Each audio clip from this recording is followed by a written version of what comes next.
we are going to do some more questions on product and quotient rules. Someone had a question from homework. If you could remind me of the question, I'll do that first. But for the life of me, I didn't.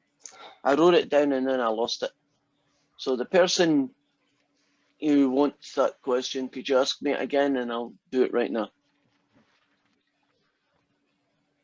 I guess the person who sent me the email maybe not here, or have forgotten that they had a problem. Number 21. 21. What was 21? Could you? X to the 8th. Say it again. X to the 8th power. Okay. E to the X. Right next to it? Yes. E to the X. Okay. X to the 8th below it. Plus E to the X. That one. And then that's it. Yeah. This guy is it's like a Frankenstein question. You either have product rules or you have quotient rules. But now and again, you get this monster. Now, he is definitely, not arguing about that, he is definitely a fraction. Agreed? And that makes him a quotient rule. And it's going to be f dash g, take away f of g dashed over g squared. Sometimes, and this is one of the sometimes, when the top and the bottom are quite ugly or complicated, I actually write them down at the side here. F is this guy, and then f dashed, going to go here. G is this guy, and then g dashed is going to go here. And then once I know what these are, I'll fill them in there. Well, g, the bottom is this. Its derivative is just a power rule plus an e to the x. And this is what makes this one a Frankenstein, a monster made up of bits. I need to find the derivative of this, don't I? Do you recognize that this is going to need a product rule? You see this? Two things multiplied together. I need to find their derivative. So what we've really got here is, haven't we got a question that's a quotient rule, but inside that quotient rule, you have to use a product rule. You see, it's a little bit of a monster. It's got both things going. So that probably would be the reason why it looks so weird. So in this case, you're going to get ex to the 7, leave the other guy alone, plus x to the 8 times its derivative. So that's going to be f dashed. So f dashed is 8x to the 7 e to the x plus x to the 8 e to the x times g, which is that guy. Take away the untouched top, which is this guy, times the derivative of the bottom, which is that fella, all over that guy squared. That is one ugly expression, and it's not even finished yet. Do you know what I'm going to do next? Aren't I going to have to FOIL all of this out and collect like terms and make it look pretty? So yeah, it's a horror movie. God in Himmel, this is going to be bad. This guy times this guy is 8x to the 15 e to the x. This guy times this guy is 8x to the 7 e to the 2x. This guy times this guy is x to the 16 e to the x. And this guy times this guy is x to the 8 e to the 2x. Take away this guy times this guy is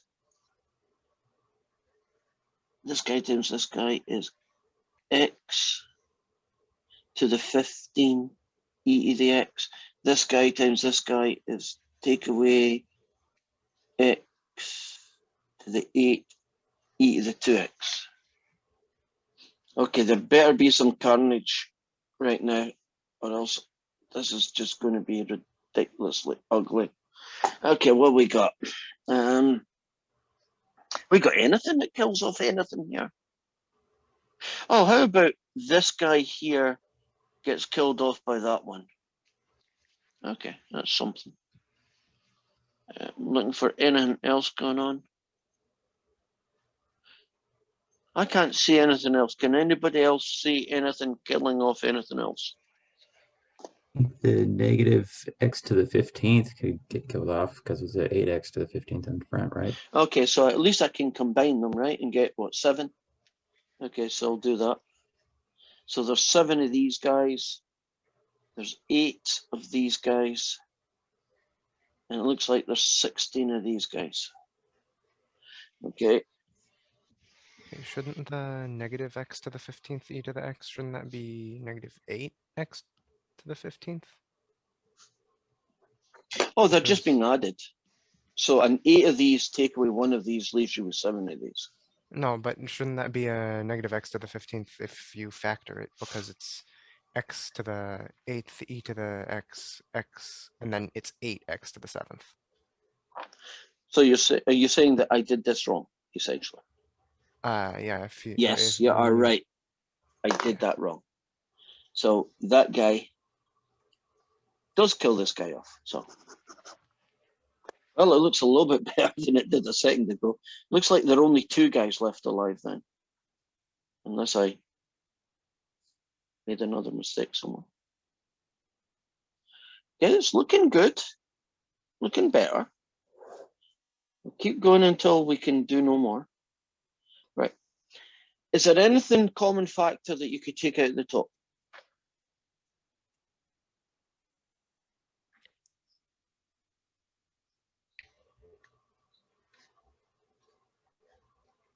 I can see some. What's the common factor I can take out?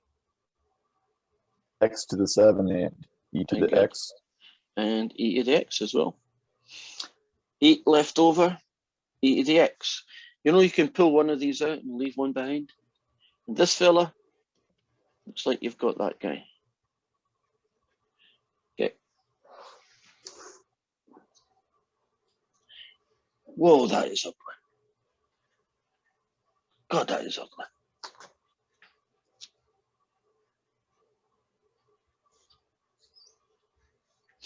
Good question. I'll put it here in case you're still doing it. I'll get started on the next fella.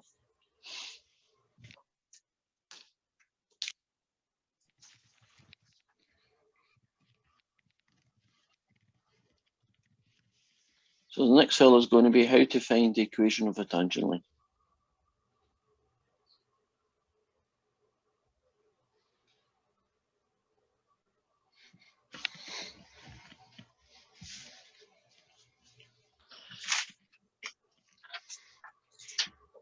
Okay, suppose I have a function, x squared e to the x plus x cubed and plus 1. And I want to find the equation of the tangent line at the point 0, 1. Pretty standard question. I think the last 3 or 4 in the homework are like these. So you've got a function that you're going to differentiate, right? And find the equation of a tangent line at a given point. And very often you get 4 pictures, and which one of these would represent the curve with the tangent line drawn on it. Now, if you want to differentiate this function, would you agree that the x cubed is just a power rule and the 1 disappears? And so what I've got left is a little product rule.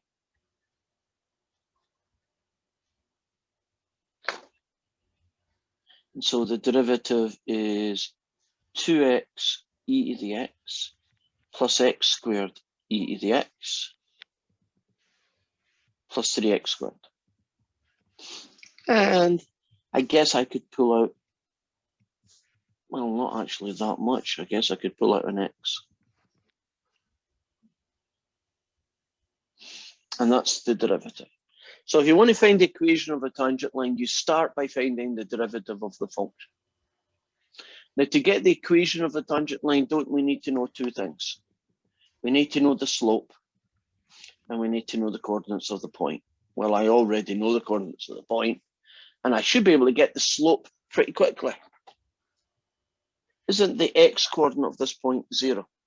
So if I want to find the slope of the tangent line m, isn't it going to be the derivative at 0, right?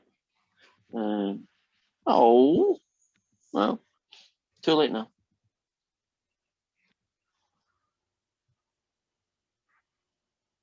And the answer I got was 0. I'm doing another one of these in a second. What does that get me? Well, I then use the point slope equation.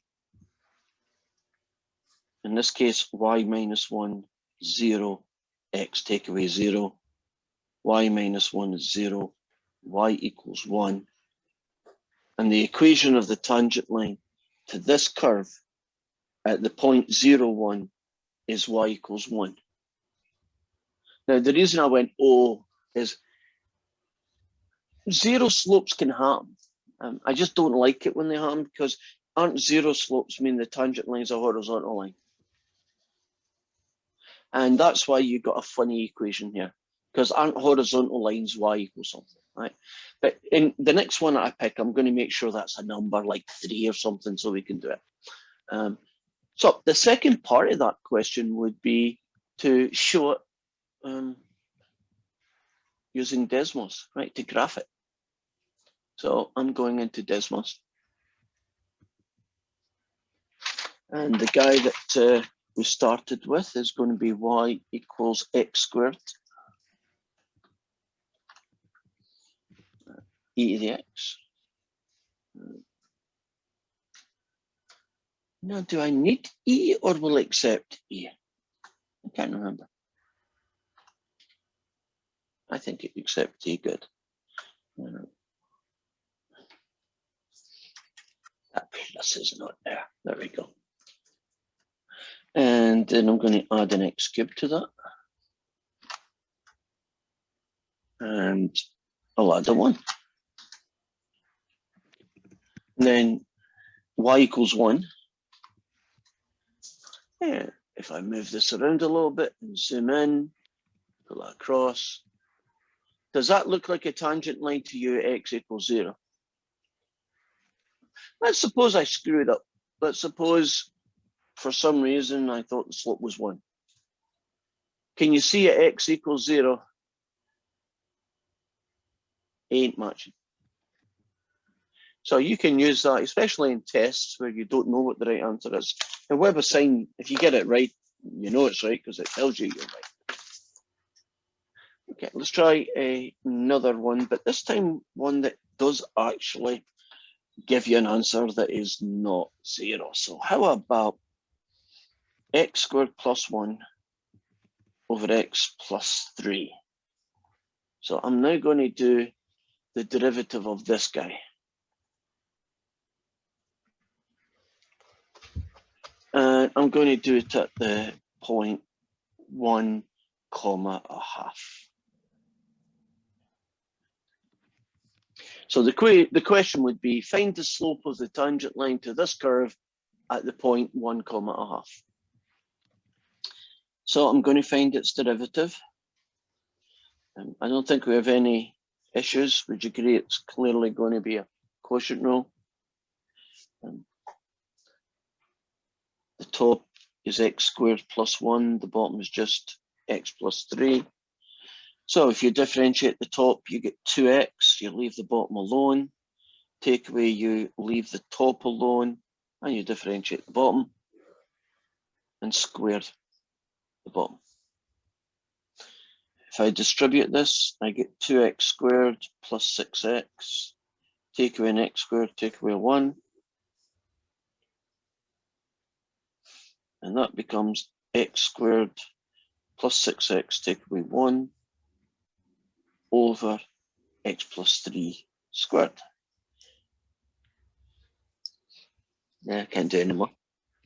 So I want to get the slope of the tangent line. That means I'm going to evaluate the derivative at this x coordinate. So it's going to be 1 squared plus 6 lots of 1, take away 1, all over 1 plus 3 squared. That's 6, that's 16, and the answer I get is 3x. Now I want the equation of the tangent line. I use the point slope equation. I know the slope is 3x. I know the x coordinate is 1, and I know the y coordinate is 1/2. That look good? Now you're going to get y, take away 1/2, 3/8x, take away 3x.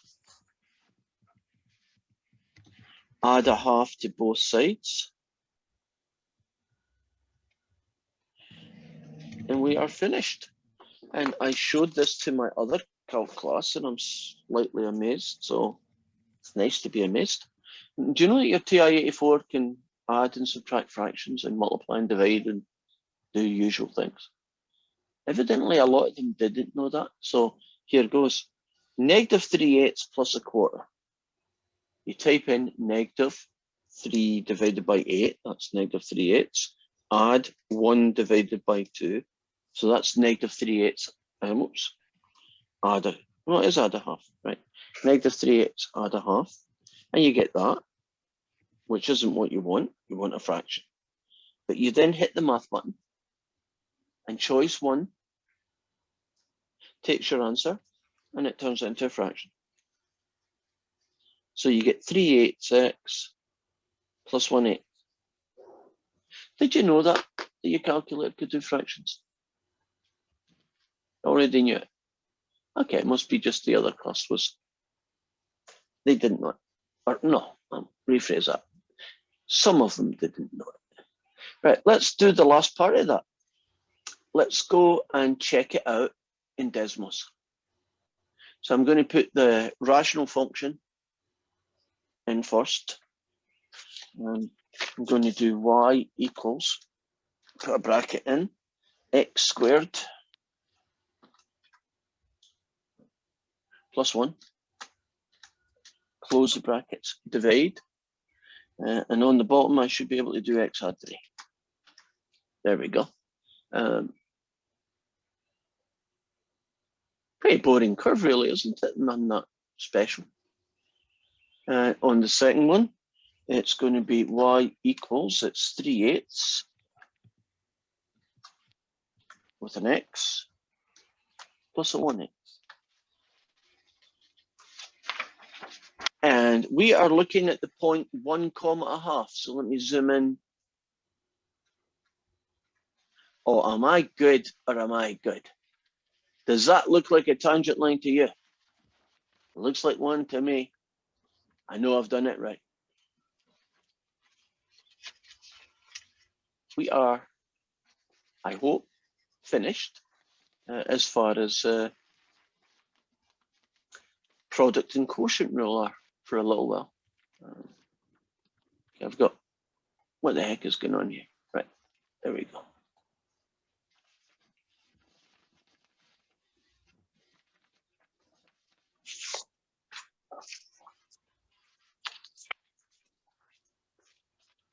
So far, so good.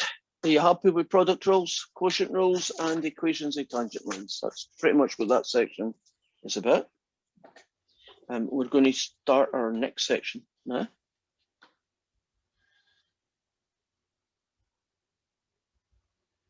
Section 3.4. And we're going to look at derivatives of trig functions.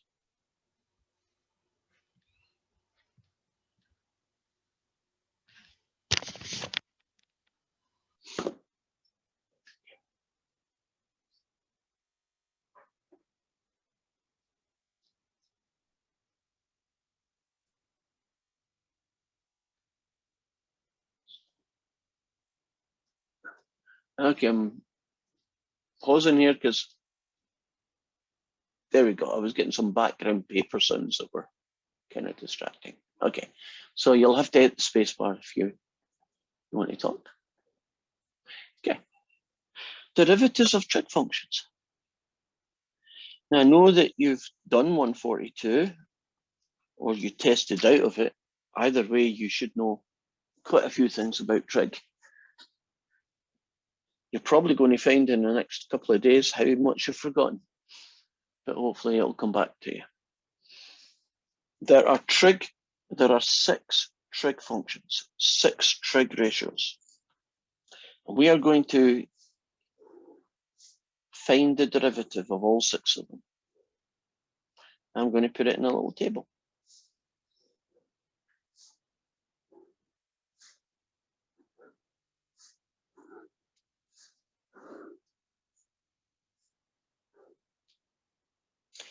And the trig functions are sine, cosine, and tangent. They're sometimes called the 6 trig ratios.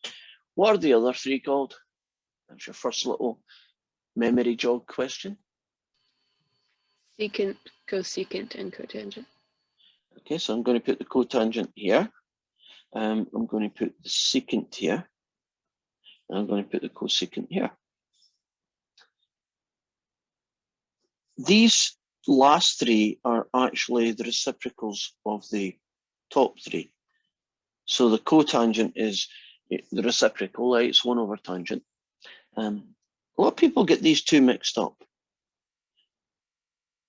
Which one of these is 1 over cosine? Secant. Correct.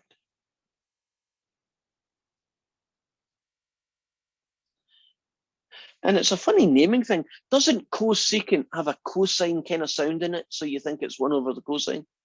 But cosecant is actually 1 over the sine. There we go. Now, there are 6 derivatives here. I could just write them down and say, here's some magic. This is the answer.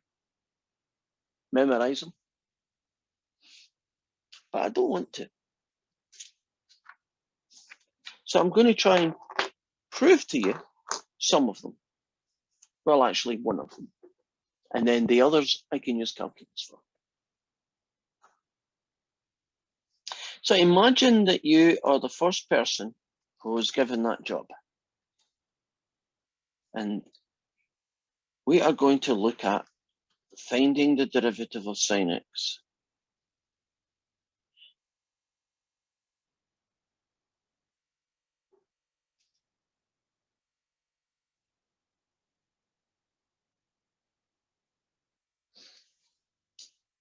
And the way I'm going to try and prove to you what the answer is I'm going to do it by sketching the derivative function.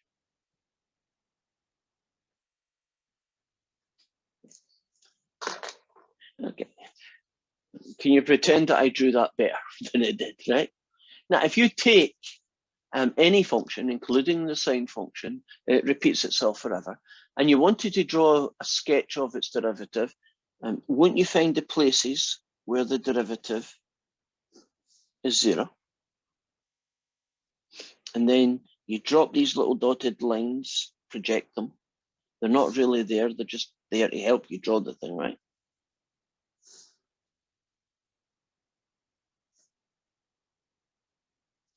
And overemphasize that at those points, I know the derivative is 0 because the tangent will be horizontal. Now, this guy here is region 1. Would you agree that in region 1, the derivative are sloping downwards? So that makes the answer negative, right? Negative is below the x-axis, right? In this region here, region 2, would you agree that the slope is uphill, so it's positive derivatives? Region 3, negative. Region 4, positive. Region 5, negative. Can you imagine that pattern would continue for eternity? Now, I'm going to take a function that starts here, gets to here, comes down to here, gets to here, gets to here, gets down to here. Do you recognize the shape of this guy? Do you recognize who he is? Who is he? Cosine. He is the cosine. So, have I at least convinced you visually that the derivative of the sine is the cosine function? Are you comfortable with what I just said? Right? I could have just told you, but hopefully that takes away some of the mistake, right? It does make sense that the derivative of a sine function is a cosine function. Now, I'm going to tell you what the derivative of the cosine is, but couldn't I do a very similar thing that I did the first time, right? I could draw the cosine and see what its derivative is. Any guesses before I tell you what the answer is going to be for the derivative of a cosine? Negative sign? Oh, I like the negative because it's correct. Negative sign. Now, you might think, what are you going to do with these? I'm not going to draw the pictures of these. Well, for starters, they're really hard to draw because don't they have vertical asymptotes all over the place? And that just makes drawing very difficult. I'm going to do a different strategy. Let's do the derivative of tan x. And this is where trig 142 comes in. You were told that there are different ways to write trig functions. They're called identities very often. What is another way of writing the tangent of x using sines and cosines? Sine over cosine. Great. Now, if I want to differentiate the tan, couldn't I differentiate this instead because it's the same thing as the tan? Do you recognize this as a quotient rule? And the top is going to be called f, and the bottom is going to be called g. And the derivative is going to be f dash g, take away f of g dashed, over g squared.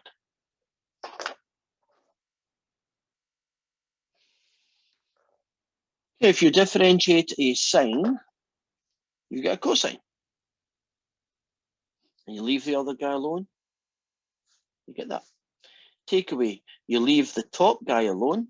And if you differentiate g, well, if you differentiate a cosine, you get a negative sine. And the guy in the bottom gets squared. Now, a cosine times a cosine is called cosine squared. A negative sine times another negative sine gets you a plus sine squared. And cosine x times itself gets you cos squared x. And this is where style points takes a new turn. When you do trig functions, you introduce some new rules to the style point rules. One of the rules is there an identity that I might use that could simplify something? Does anybody know what cos squared plus sine squared is equal to? 1. 1. You normally get it written as sine squared plus cos squared, but it's the same thing, right? It's still 1. And you would be quite correct in doing that. So the new added style point rules for trig functions is if there is an identity, use it, right? If there's something that can take it and make it nicer, use it. The second rule is a little bit not obvious. We have a rule that says when you write down derivatives of trig functions, you should try and write them so that you only use these guys and no fractions. Which means I'm going to have to rewrite this fella, not as a fraction, but as one of these guys instead. So what is 1 over cosine called? What's the name of 1 over? Sabrina? Secant. Right. So isn't 1 over cos squared secant squared?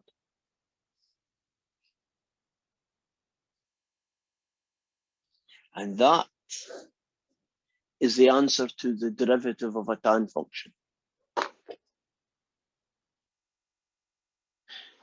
So the rules are use identities to make it pretty and avoid fractions whenever possible. Right. Well, that was the tangent done. I'm not going to do the cotangent.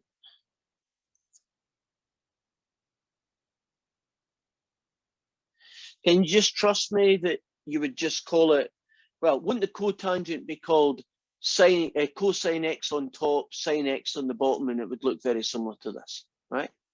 So a cotangent would be a cosine on the top and a sine on the bottom, and you'd use a quotient rule. Let's do the cosecant.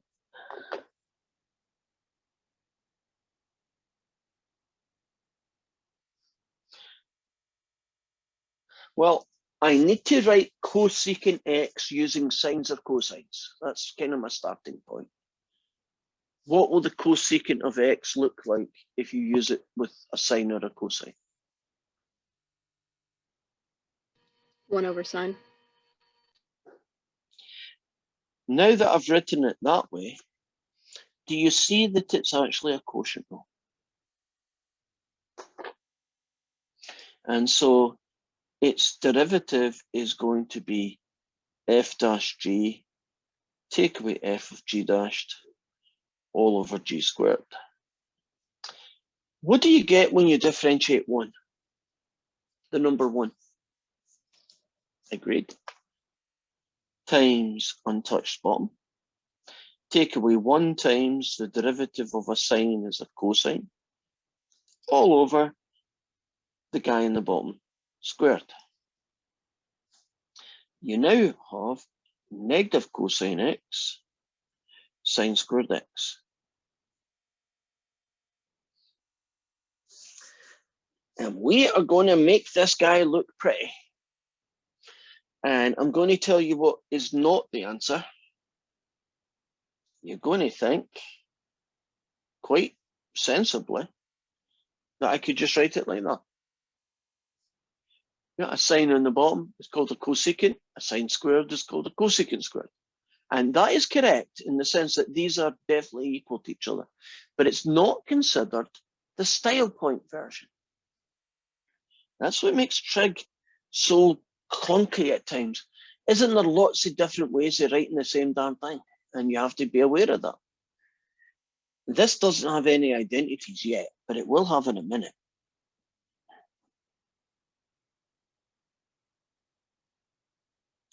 Couldn't I rewrite this guy like that?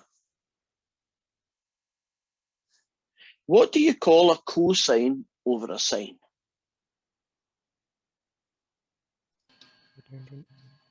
Correct.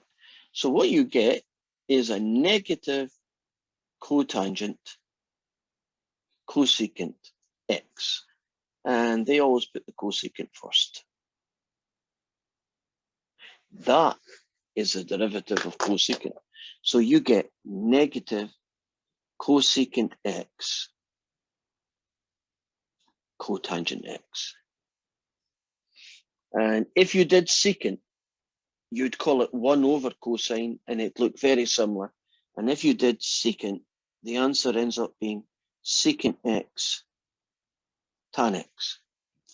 So we now have our building block for differentiating trig functions.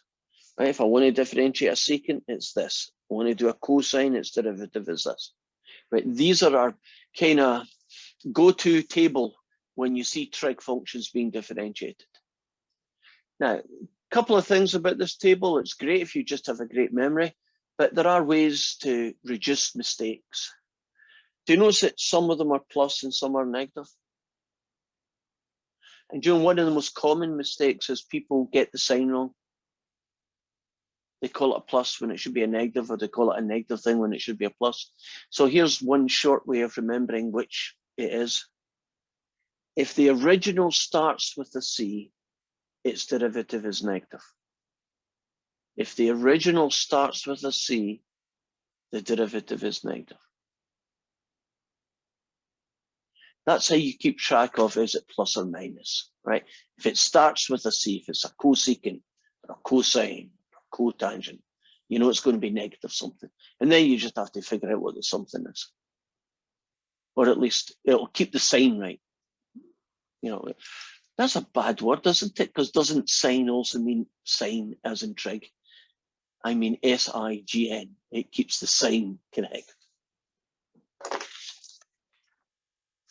So let's jump right in and differentiate some trig functions then. How about,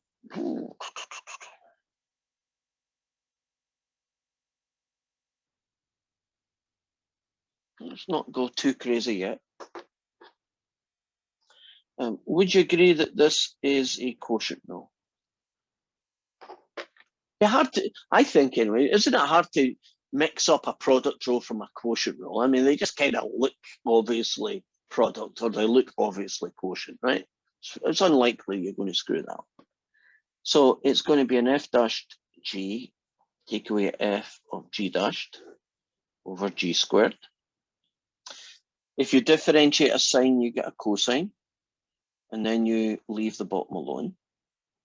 Take away, leave the top alone. And if you differentiate a 1 plus a cosine, you get a negative sign. And the bottom is 1 plus cosine x squared. Now, if you distribute this, you get cosine x plus cosine x squared. Two negatives make a plus a sine squared x all over 1 plus cosine x. Okay, let's do style points. Nothing you need to worry about in the bottom. The bottoms normally just stay put in that sense. Is there anything on the top that can be simplified? Trig identity, is there anything on the top? The cosine squared x and the sine squared x make 1. Okay. And you might be, and you'd be correct in saying, hey, looks pretty good. Think I got the answer. Nope, you've not got the answer. It can be made prettier. Maybe if I wrote it this way around, it'd give you a clue. Can you see anything that would simplify that situation? Still don't see it? It'll Does that cancel help? out the squared part. So what you're going to be left with is 1 over 1 plus cosine x. Do you see that trig functions have their own world? Things happen when you differentiate trig functions that you don't worry about when it's x squared plus 1 over x cubed plus x. I don't think we've ever had a thing on the top cancelling a thing on the bottom quite the way that that does. And we certainly don't have things like sine squared and cos squareds becoming numbers, right? So the trig world is full of identities, right? Properties where things can be written in other ways, typically nicer ways. Here's a very innocuous looking question. The derivative of sine squared x.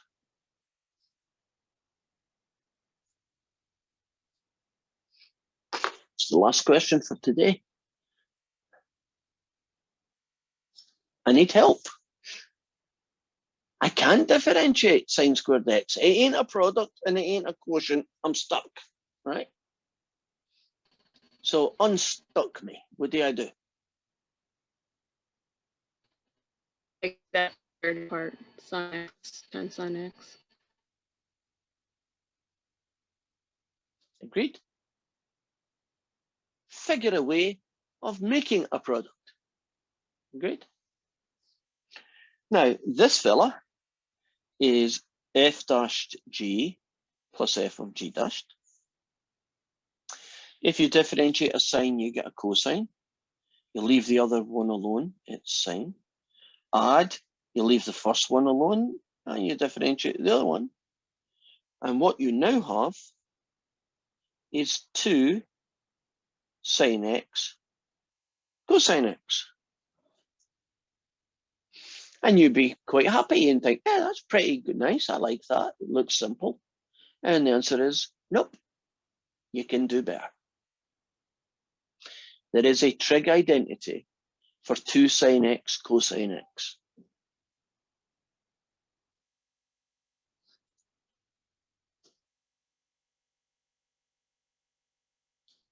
Come on, get those cobwebs brushed out. Which one is 2 sine x cosine x? Sine 2x. Correct. It's called the double angle formula. You got to get up to speed on trig identities, because what's going to happen? Imagine you do a homework question and you get to there and you plug that in to WebAssign and it says you're wrong. Do you know how much frustration that's going to cause you? Because you don't know, did I screw up here or did I just not simplify it enough? And so you've got to be able to know trig identities. Now, there's thousands of the damn things, so I don't expect you to memorize thousands of them, but I do expect you to memorize the basic ones, right? The double angle ones, sine squared plus cos squared. Those identities are expected, and the fact that these guys here are reciprocals. So get good at them, and then all the other rules apply, you know, factoring, you know, that'll happen sometimes as well. You know, oh, I can pull out a sine x as a common factor, things like that. So I guess that's us for today. Say hi and bye-bye.